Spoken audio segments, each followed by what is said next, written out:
எல்லாருக்கும் வணக்கம். இன்னைக்கு நம்ம பிசியோதெரப்பி அப்படிங்கிற கோர்ஸை பத்தி தான் பார்க்க போறோம். பிசியோதெரப்பி அட் யூஜி லெவல்ல இந்த கோர்ஸோட பேரு பிபிடி அப்படின்னு சொல்லுவாங்க.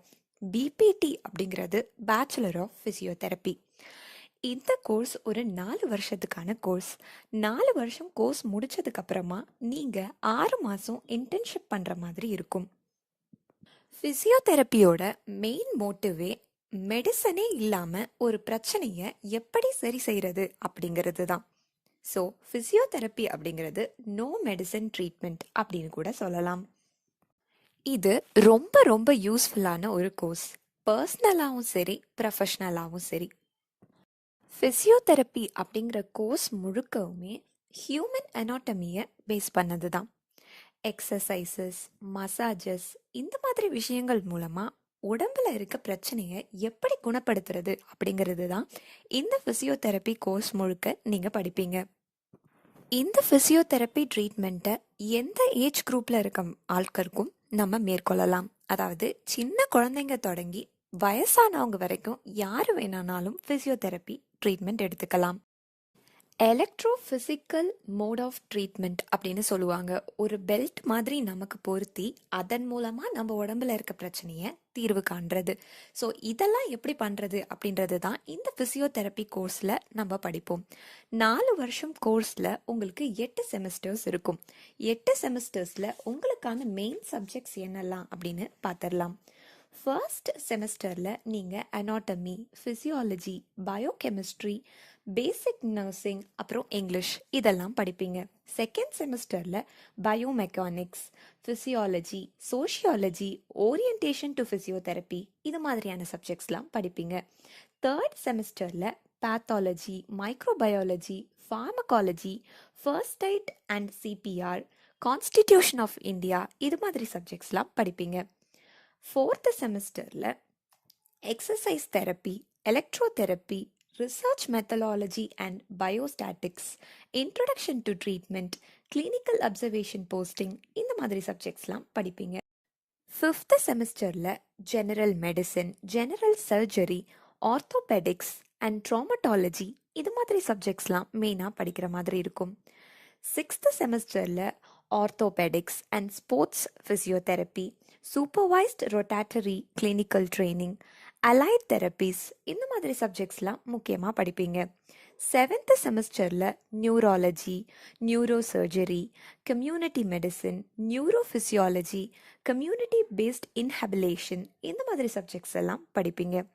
எயித்து செமஸ்டர், அதாவது உங்களோட ஃபைனல் செமஸ்டரில் supervised rotatory clinical training, ethics, administration and supervisions, evidence based physiotherapy and practice, projects இந்த மாதிரி விஷயங்கள்லாம் ஃபைனல் செமஸ்டரில் நீங்கள் படிக்கிற மாதிரி இருக்கும்.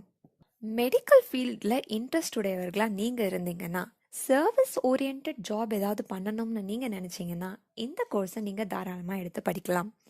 நியூராலஜி தான் ஃபிசியோதெரப்பியில் ரொம்ப ரொம்ப இம்பார்ட்டண்ட். அதாவது நரம்பு சம்மந்தப்பட்ட விஷயங்களை தான் நீங்கள் அதிகமாக படிக்கிற மாதிரி இருக்கும். யூஜி முடித்ததுக்கு அப்புறமா ஒரு ப்ரொஃபஷ்னலான ஃபிசியோதெரப்பி கிட்ட நீங்கள் ஒர்க் பண்ணி கூட ட்ரைனிங் எடுத்துக்கலாம். உங்களுக்கு அதிகமான ஸ்கோப் எங்கே இருக்கும்னு பார்த்தீங்கன்னா, கிளினிக்கல் சென்டர்ஸ், பெரிய பெரிய ஹாஸ்பிட்டல்ஸ், ப்ரைவேட் மற்றும் government hospitals, health care centres, or நீங்களே கூட படிப்பு முடிச்சுட்டு ஓனாக கிளினிக் நடத்தி கூட நீங்கள் சர்வை பண்ணலாம். இதுக்கான எலிஜிபிலிட்டி என்னன்னு பார்த்தீங்கன்னா, நீங்கள் +2ல் சயின்ஸ் ஸ்ட்ரீம், அதாவது பயாலஜி ஸ்ட்ரீம் எடுத்து படித்து மினிமம் 50%க்கு மேலே உங்களோட போர்டு எக்ஸாம்ஸில் நீங்கள் மார்க் எடுத்திருக்கணும். சர்வன்ஸ் ஓரியன்ட், ஹெல்பிங் டெண்டன்சியான மைண்ட் உடையவர்களாக நீங்கள் இருக்கணும் அப்படின்றது ரொம்ப ரொம்ப முக்கியம். வருஷத்துக்கு 67,000 சீட்ஸ் இந்தியாவில் ஃபிசியோதெரப்பியில் அவைலபிளாக இருக்குது. ஃபிசியோதெரப்பியோட படிப்பை முடித்து ஃப்ரெஷராக நீங்கள் வேலைக்கு போகும்போது உங்களுக்கு 2 லட்சத்துலேருந்து 8 லட்சம் வரைக்கும் பர் இயர் சேலரி கிடைக்கிறதுக்கான வாய்ப்புகள் இருக்குது. இதே நீங்கள் ஒரு எக்ஸ்பீரியன்ஸ்டான ஃபிசியோதெரபிஸ்டாக ஆயிட்டீங்கன்னா வருஷத்துக்கு 30லேருந்து 40 லட்சம் வரைக்கும் சம்பாதிக்கலாம். உங்களை அதாவது ஃபிசியோதெரப்பி படித்த ஒரு கேண்டிடேட்டை யாரெல்லாம் ரெக்ரூட் பண்ணுறதுக்கு ரெடியாக இருக்காங்க, டாப் ரெக்ரூட்டர்ஸ் யார் அப்படின்னு பார்த்தீங்கன்னா ப்ரைவேட் அண்ட் கவர்மெண்ட் ஹாஸ்பிட்டல்ஸ் தான் ரொம்ப ரொம்ப இம்பார்ட்டண்ட்டான ரெக்ரூட்டர்ஸ். அது இல்லாமல் ஹெல்த் சென்டர்ஸ், எஜுகேஷ்னல் இன்ஸ்டிடியூஷன்ஸ், அதுக்கப்புறம் ஸ்போர்ட்ஸ் அண்ட் ரீஹாபிலேஷன், இந்த மாதிரி சென்டர்ஸ்லேருந்தும் உங்களுக்கு வேலை கொடுக்கறதுக்கு ரெடியாக இருக்காங்க. இதுக்கான அட்மிஷன் ப்ராசஸ் எப்படி இருக்குன்னு பார்த்தீங்கன்னா இதுவுமே முழுக்க முழுக்க மெரிட் பேஸ்ட் அட்மிஷன்ஸ் தான். ரொம்ப ரொம்ப பெரிய இன்ஸ்டிடியூஷனாக இருந்தால் மட்டும்தான் உங்களுக்கு என்ட்ரன்ஸ் எக்ஸாம்ஸில் அட்மிஷன்ஸ் கொடுக்குறாங்க. பிபிடி முடிச்சதுக்கப்புறம் நீங்கள் என்னெல்லாம் ஹையர் ஸ்டடீஸ் பண்ணலான்னு பார்த்தீங்கன்னா MPT in biomechanics, MPT in cardio pulmonary physiotherapy, MPT in cardio respiratory, MPT in cardio thoracic physiotherapy, அப்புறம் MPT in cardio vascular and pulmonary specialities, அப்புறம் எம்பிடி இன் கம்யூனிட்டி ஃபிசியோதெரப்பி. இந்த மாதிரி நிறைய எம்பிடி படிப்புகள் இருக்குது. அதாவது உங்களோட போஸ்ட் கிராஜுவேட் டிகிரிஸ் நிறைய இருக்குது. ஃபிசியோதெரப்பியை பொறுத்த வரைக்கும் டிஃபென்ஸ் மெடிக்கல் எஸ்டாப்ளிஷ்மெண்ட்டில் தான் உங்களுக்கான ஸ்கோப் வந்து ரொம்ப ரொம்ப ஹையில் இருக்குது. WHO அதாவது வேர்ல்ட் ஹெல்த் ஆர்கனைசேஷன் ரீசெண்டாக ஒரு சர்வேயோட ரிப்போர்ட்டை வந்து வெளியிட்டிருந்தாங்க.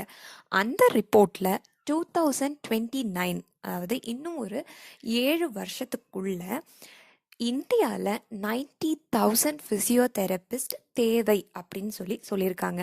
ஆனால் இந்தியாவில் இப்போ கரண்ட்டாக 5,000 ஃபிசியோதெரபிஸ்ட் தான் அவைலபிளாக இருக்காங்க.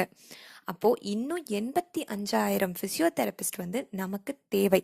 ஸோ இதை விட கிளியராக உங்களுக்கு ஃபிசியோதெரப்பி அப்படிங்கிற ஒரு கோர்ஸோட ஸ்கோப்பையும் ஃப்யூச்சர் ஸ்கோப்பையும் இம்பார்ட்டன்ஸையும் உங்களுக்கு வந்து கிளியராக சொல்லவே முடியாது. ஸோ இப்போ உங்களுக்கு ஃபிசியோதெரப்பியை எந்த காலேஜில் படிக்கலாம், எந்த காலேஜில் படித்தா நம்மளுக்கு வந்து ரீசனபிளான ஃபீஸில் படிக்க முடியும் அப்படின்ற விஷயங்கள் எல்லாம் டவுட்ஸ் வரும். ஸோ கவலையே படாதீங்க. கீழே ஸ்க்ரீனில் தெரிகிற ஹெல்ப்லைன் நம்பருக்கு கால் பண்ணுங்கள். அவங்க உங்களுக்கு கண்டிப்பாக கைட் பண்ணுவாங்க.